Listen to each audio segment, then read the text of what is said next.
जी हिंद दोस्तों, कैसे हैं आप सब। आशा करते हैं आप सब अच्छे होंगे, मस्त होंगे और अपने फिजिकल की तैयारी में लगे होंगे।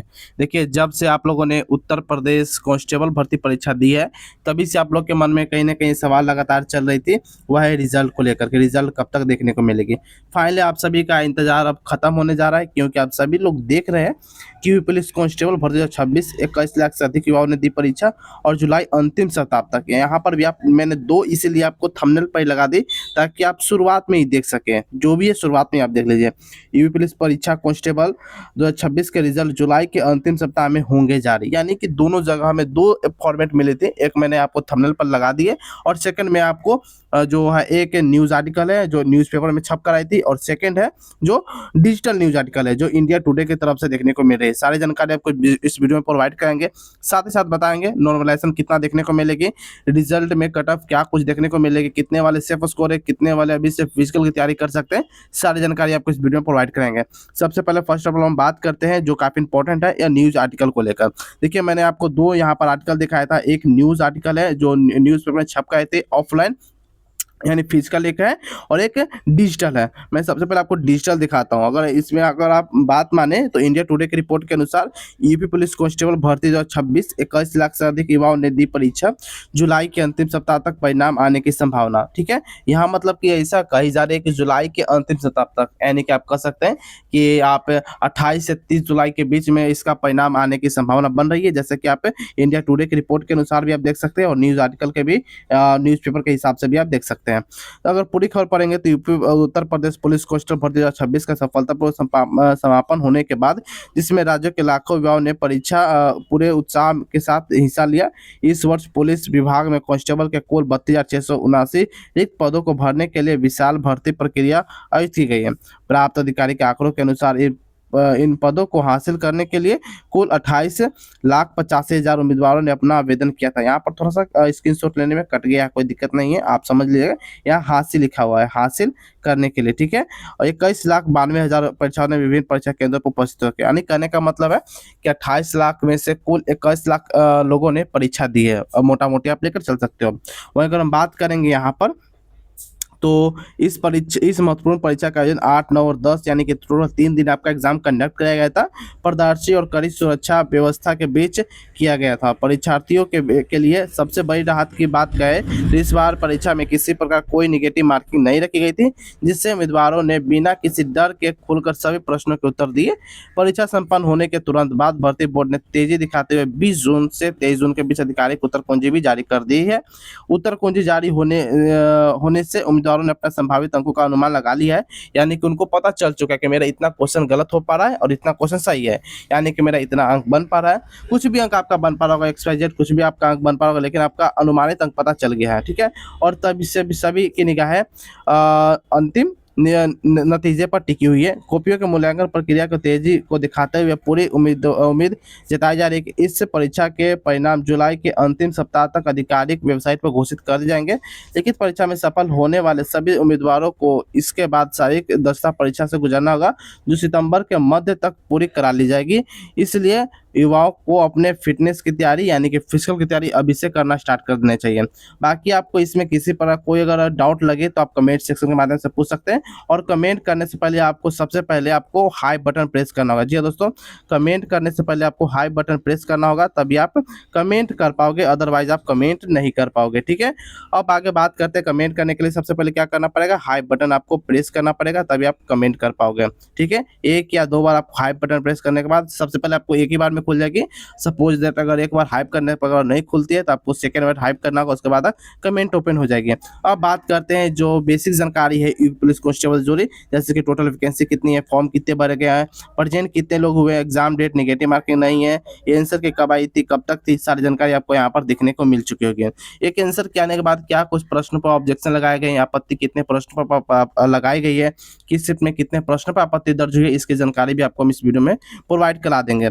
आगे बात करते हैं कैटेगरी वाइज वैकेंसी को लेकर, तो अगर बात करते हैं कैटेगरी वाइज वैकेंसी को लेकर तो इसमें 13,093 टोटल वैकेंसी है।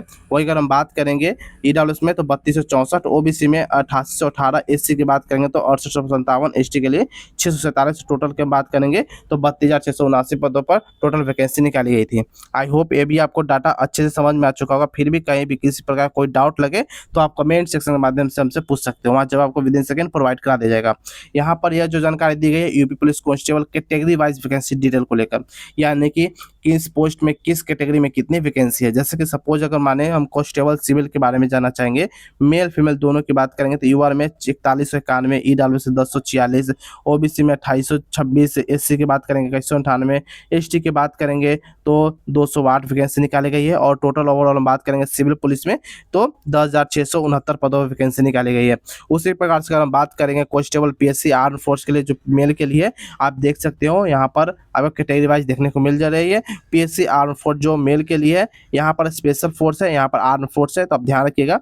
वही बात करेंगे यूआर में 538 है, ईडब्ल्यूएस में 134 है, ओबीसी में 362 है, एससी के लिए 281 है। इसी प्रकार से यहाँ पर सारा कुछ आपको वैकेंसी प्रोवाइड करा दी गई है। कांस्टेबल बटालियन फीमेल की अगर हम बात करेंगे तो यूआर में 916 है, ईडब्ल्यूएस में 228 है, और टोटल की बात करेंगे तो 2282 टोटल वैकेंसी निकाली गई है। Constable mountain police horse rider की बात करेंगे जो मेल कैंडिडेट के लिए सिर्फ है, इसमें टोटल 71 वैकेंसी निकाली गई है, जिसमें यूआर में 30, ईडब्ल्यूएस में 7, ओबीसी में 19, एससी में 14 और एसटी में मात्र 1 वैकेंसी निकाली गई है। जेल वार्डन मेल की बात करेंगे टोटल 3279 पदों पर वैकेंसी निकाली गई है। और उसी प्रकार से हम बात करेंगे तो जेल वार्डन फीमेल के लिए बात करेंगे तो 196 पदों पर वैकेंसी निकाली गई है। टोटल की अगर हम बात मैं आपको बता दूं तो टोटल में आपको यहाँ जानकारी दे दिया गया है कि टोटल 32,679 पदों पर टोटल वैकेंसी निकाली गई है। और कांस्टेबल पीएससी सिविल पुलिस की बात करेंगे तो 10,669 पदों पर वैकेंसी यहाँ पर निकाली गई है। मैंने आपको टोटल लगभग सारी जानकारी आपको इस वीडियो में प्रोवाइड करा दी गई। अब आगे बात करते हैं जो काफी इंपॉर्टेंट है एग्जाम हाईलाइट को लेकर। इसमें टोटल 150 प्रश्न पूछे गए थे जो कि 300 अंकों की थी, यानी कि आप कह सकते हैं कि एक क्वेश्चन के लिए आपके 2 अंक निर्धारित की गई थी। मार्किंग स्कीम की बात करेंगे तो मैंने आपको बता दी निगेटिव मार्किंग किसी प्रकार का नहीं है। जो सबसे प्लस पॉइंट आपको यह बन जाती है उन लोगों के लिए जो तैयारी नहीं किए हुए या कह सकते हैं जिनकी तैयारी कम है या 50% है, 50% से भी कम है, उनके लिए काफ़ी हेल्पफुल साबित होने वाली है। क्योंकि नेगेटिव मार्किंग नहीं है, सभी कैंडिडेट्स 150 में 150 अटैम्प्ट किए हैं। इस बार जितने भी परीक्षा दिए सभी कैंडिडेट्स 150 में 150 अटैम्प्ट किए हैं। लेकिन कुछ सर्वे के अनुसार अगर बात माने तो कुछ सर्वे के अनुसार बहुत सारे ऐसे कैंडिडेट है, लगभग 1,30,000 के अप्रोक्स में ऐसे कैंडिडेट है जिनको पूरा फुल में फुल यानी कि 150 में 150 अटैम्प्ट भी नहीं किए हुए हैं। जी हाँ दोस्तों, एक सर्वे के अनुसार बात यह निकल कर आ रही है कि 1,30,000 से अधिक ऐसे स्टूडेंट हैं जो 150 में 150 क्वेश्चन अटेम्प्ट नहीं किए हुए हैं। उनको मानना यह है कि हमें क्वेश्चन सॉल्व करने में काफ़ी कठिनाइयाँ साबित हुई, हमें प्रॉपर तरीके से टाइम भी नहीं मिल पाया, कुछ क्वेश्चन छूट भी गई है। देखिए, जो लोग पढ़ते हैं वह सोचते हैं कि हम पूरा क्वेश्चन अच्छे से एक्यूरेट सही मारें, लेकिन जो लोग नहीं पढ़ते हैं या जिनकी तैयारी अच्छे नहीं होते वह मार देते हैं तुक्का कि कैसे भी। उनको मात्र 30 मिनट चाहिए, 30 मिनट भी नहीं 20 मिनट में वह 150 में 150 क्वेश्चन आपको ओमार शीट पर रैंक कर दे देंगे। वह उनके लिए जो तैयारी नहीं करते, लेकिन जो तैयारी कर कर प्रॉपर तरीके से आए हुए उनको यह बताया जा रहा है कि वह 1,30,000 ऐसा कैंडिडेट है जो 150 में 150 अटेम्प्ट भी नहीं किए। तो कट ऑफ की जानकारी भी देंगे, इसलिए मैंने आपको यह बता दिया डाटा जो मैं कट ऑफ के अनुसार इस पर भी आपको कुछ ना कुछ फर्क पड़ेगा कट ऑफ। आगे बात करते हैं शिफ्ट वाइज डिफिकल्टी लेवल को लेकर, क्या आपको इस बार शिफ्ट वाइज डिफिकल्टी लेवल आपको देखने को मिल रही है।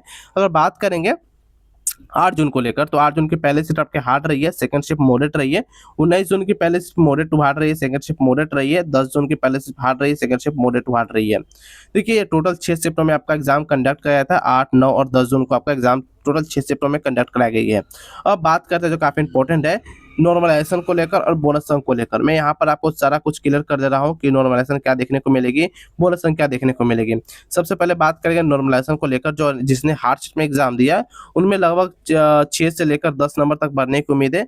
जो लोग मॉडरेट शिफ्ट में एग्जाम दिए हैं उनको मैं कम से कम आपको मैं बता दूं तो 1 से लेकर 5 से 6 नंबर तक बढ़ने की उम्मीद है। यानी कि आप कह सकते हैं कि मॉडरेट शिफ्ट वालों को 6 नंबर तक और हार्ड शिफ्ट वालों को 10 नंबर तक बोनस तक मिलने की उम्मीद है। लेकिन बात करेंगे इजी शिफ्ट वालों को तो देखिए, अगर डाटा के अनुसार बात करेंगे आंसर के डाटा के अनुसार तो ऐसा किसी प्रकार कोई शिफ्ट नहीं दिख रही है जो इजी शिफ्ट है। लेकिन जो विभाग के अंतिम फैसला होगा वह उसी पर मान्य होंगे। ठीक है, विभाग कोई सी शिफ्ट को इजी शिफ्ट भी बताया जा सकता है, जैसे कि सेकंड शिफ्ट को इजी भी कर सकता है, या 9 जून के जो पहली शिफ्ट है मॉडरेट टू हार्ड बताई जा रही है आंसर के थ्रू, लेकिन वह मॉडरेट भी कर सकती है। तो वह अब फैसला होती है कि विभाग अब किस शिफ्ट को ईजी बता रहा है, किस शिफ्ट को हार्ड बता रहा है, ठीक है। तो विभाग को छोड़ दीजिए। लेकिन अगर आपने इस शिफ्ट में एग्जाम दिया तो अगर विभाग इस शिफ्ट को मान्य देता है तो लगभग आपको 10 नंबर तक भरने की उम्मीद है, या 6 नंबर तक भरने की पूरी पूरी उम्मीद बन जाती है मॉडल शिफ्ट वालों को। आई होप ये डाटा आपको समझ में आ चुका होगा। अब बात करते हैं बोनस अंक को लेकर, क्या कुछ बोनस अंक इस बार देखने को मिलेंगे। देखिए 8 तारीख के पहले शिफ्ट की बात करेंगे, इसमें टोटल 6 प्रश्न पर आपत्ति दर्ज कराई गई है एवरेज, यानी कि बहुत सारे लोगों ने 3 ही आपत्ति 2 भी आपत्ति, लेकिन आप मान सकते हैं कि 6 प्रश्नों पर आपत्ति एवरेज दर्ज कराई गई है। वहीं बात करेंगे सेकंड शिफ्ट में तो टोटल 2 प्रश्नों पर, 9 जून की बात करेंगे पहले शिफ्ट में तो 3 प्रश्नों पर, सेकंड शिफ्ट की बात करेंगे तो 5 प्रश्नों पर, 10 जून की पहले शिफ्ट की बात करेंगे तो टोटल हम बात करेंगे तो 2 प्रश्नों पर, और सेकंड शिफ्ट की बात करेंगे तो 1 प्रश्न पर आपत्ति दर्ज कराई गई है। यानी कि आप कह सकते हैं कि सबसे ज्यादा किसी प्रश्न पर आपत्ति दर्ज कराई गई तो 8 जून की पहले शिफ्ट को लेकर आपत्ति दर्ज कराई गई है। आई होप ये डाटा आपको अच्छे समझ में आ चुका होगा। चलिए अब आगे हम बात करते हैं जो काफी इंपॉर्टेंट होने वाली है, वह एग्जाम पैटर्न को लेकर। हालांकि एग्जाम पैटर्न आप सभी को पता है तो हम इसे स्किप करते हुए आगे बढ़ेंगे, क्योंकि आप सभी लोग जानते हैं कि जो लोग जैसा नोटिफिकेशन में दिए हुआ था वैसा तो सेम टू सेम क्वेश्चन नहीं पूछा गया था। जैसे कि सामान्य ज्ञान में 38 क्वेश्चन बोले गए थे कि पूछेंगे, लेकिन 38 क्वेश्चन नहीं पूछे गए हैं। आगे बात करते हैं जो सब्जेक्ट वाइज डिफिकल्टी लेवल को लेकर है। जैसे जीके जिस करंट अफेयर की बात करेंगे तो इस बार मॉडरेट टू हार्ड देखने को मिली थी, वहीं इजी हिंदी रही है, और मैथ की बात करेंगे मॉडरेट टू हार्ड रही है और मॉडरेट रीजनिंग रही है इस बार। टोटल अगर बात करें क्वेश्चन को लेकर तो मॉडरेट कर सकते हैं या मॉडरेट टू हार्ड भी आप कर सकते हो, ठीक है। आप 50-50 आप लेकर चल सकते हो। आगे बात करते हैं जो है रिजल्ट के पहले, रिजल्ट के बाद जो आपको कंडक्ट कराई जाती है वह फिजिकल। तो फिजिकल के बारे में एक नज़र देख लेते हैं। जैसे कि ऊंचाई यानी कि हाइट की बात करेंगे तो 168 सेंटीमीटर और महिला के लिए 152 सेंटीमीटर, और एसटी पुरुष के लिए 160 सेंटीमीटर और एसटी महिला के लिए 147 सेंटीमीटर की होनी आवश्यक है। चेस्ट सिर्फ पुरुष के लिए यानी कि सिर्फ सीना की जांच होगी सिर्फ पुरुष के लिए। सामान्य ओबीसी एससी के लिए 79 सेंटीमीटर, बिना फुलाई और फुलाकर 84 सेंटीमीटर होनी चाहिए। यानी कि आप कह सकते हैं कि कम से कम 5 सेंटीमीटर का आपका फुला होना आवश्यक है। वजन की बात करेंगे तो मात्र 40 केजी होना चाहिए महिलाओं के लिए, सिर्फ महिलाओं के लिए। पुरुषों में इसका किसी प्रकार कोई भागीदारी कोई क्राइटेरिया फुलफिल नहीं करनी है। यानी कि मैं आपको अगर बता दूं, अगर आपका वजन 42 केजी भी है, 38 केजी भी है या 43 केजी के अप्रोक्स में भी है, अपने वजन पर अभी से ध्यान रखना स्टार्ट कर दीजिए। क्योंकि अगर मैं आपको बता दूं, अगर आप फिजिकल की तैयारी स्टार्ट करोगे या वहाँ भी अगर फिजिकल कराने के बाद अगर वजन की नाप कराई गई है तो आपकी घट जाएगी। कम से कम आप 50 लेकर चल सकते हो। अगर आप 42, 43, 40 के अप्रोक्स में है तो कम से कम आपके वजन अपना 50 जरूर कर लेना, ताकि वह फिजिकल कितना भी हार्ड क्यों ना उसके बाद आपके वजन में ज़्यादा फर्क देखने को ना मिले। कहीं यह ना हो जाए कि 42 किलो है तो आप लेकर चल जाइएगा, फिर वहाँ 2 किलो घट गए तो आप खत्म हो जाइएगा। आगे बात करते हैं शारीरिक परीक्षा को लेकर, जो कि है पेट यानी फिजिकल एफिशिएंसी टेस्ट या फिजिकल स्टैंडर्ड टेस्ट होते हैं, ठीक है। आगे बात करेंगे पुरुष में, तो पुरुष में 4.8 किलोमीटर 25 मिनट पे आपको करनी होगी कंप्लीट रनिंग, और महिला 2.4 किलोमीटर 14 मिनट में यानी कि 14 मिनट में कंप्लीट करनी होगी। वहीं बात करेंगे फिजिकल के 3 गुना कैंडिडेट सिलेक्ट होंगे, यानी कि आप कह सकते हैं 98,000 के करीब में, यानी कि 98,037 कैंडिडेट सिलेक्ट होंगे फिजिकल के लिए। आई होप ये आपको अच्छे से डाटा समझ में आ चुका है मैं क्या कुछ आपको बताने जा रहा हूँ। अब बात करते हैं मिनिमम क्वालिफाइंग मार्क्स को लेकर। और आप जनरल ओबीसी और ईडब्ल्यू से बिलोंग करते हो तो 300 में से कम आपको 120 अंक आना चाहिए, यानी कि 40%। और एससी एसटी से बिलोंग करते हो तो 300 में से आपको 105 अंक आपको आने चाहिए। कम से कम आपको 105 अंक आने चाहिए 300 में से, यानी कि 35%। आई होप ये आपको समझ में आ चुके क्या कुछ क्वालिफाइंग नेचर आपका रहने वाला है। अगर इससे कम अंक आप प्राप्त करते हो तो आपको मालूम है आपका क्या होगा, यानी कि आप कटअप से बाहर, रिजल्ट से बाहर हो जाओगे। आगे बात करते हैं एक्सपेक्टेड कटअप के रिगार्डिंग। मैं क्वेश्चन की बात कर रहा हूँ, ना कि हम स्कोर की बात कर रहे हैं। तो अगर मेल कैंडिडेट अगर आप है तो यूआर से 115 से 17 क्वेश्चन सही हो पा रहा है तो आप सेफ हो, और ओबीसी से 112 से 15, ईडब्ल्यू से 6 से नहीं, एससी 103 से 5 और एसटी 100 से 102 के करीब में क्वेश्चन सही हो पा रहा है तो आप सेफ हो और फिजिकल की तैयारी अभी से स्टार्ट कर सकते हो। वहीं फीमेल कैंडिडेट की बात करेंगे तो यूआर में 110 से 12, ओबीसी 6 से 8, ईडब्ल्यू से 4 से 6, एससी 103, एसटी 98 के करीब में क्वेश्चन सही हो पा रहा है तो आप सेफ हो और अपना फिजिकल तैयारी अभी से स्टार्ट कर सकते हो। आई होप ये डाटा आपको अच्छे समझ में आ चुका होगा। कहीं भी किसी प्रकार कोई डाउट लगे तो आप कमेंट सेक्शन के माध्यम से पूछ सकते हैं। मैंने सारा कुछ आपको बता दिया। रिजल्ट कब तक देखने को मिलेगा यह मैं आपको विद प्रूफ दिखाया। वहीं बात करेंगे सितंबर को लेकर आपका फिजिकल स्टार्ट होगी, यह भी मैं आपको विद प्रूफ दिखाया। रिजल्ट के रिगार्डिंग या फिजिकल रिगार्डिंग और कुछ भी हमें इन्फॉर्मेशन आती है, हाथ लगती है, तो सबसे पहले आपको चैनल पर हम दे देंगे। तो चैनल को सब्सक्राइब कर लेना, बेल आइकन दबा लेना। तो फिर मिलते हैं कोई इन्फॉर्मेटिव वीडियो में, तब तक के लिए जय हिंद जय भारत दोस्तों। वीडियो को हाइप जरूर कर लेना ताकि आपका कमेंट ऑन हो जाए, और कमेंट करने से पहले आपको हाइप ऐसा भी करना पड़ेगा तभी आप कमेंट कर पाओगे, ठीक है। फिर मिलते हैं कोई इन्फॉर्मेटिव वीडियो में, तब तक के लिए जय हिंद जय भारत दोस्तों।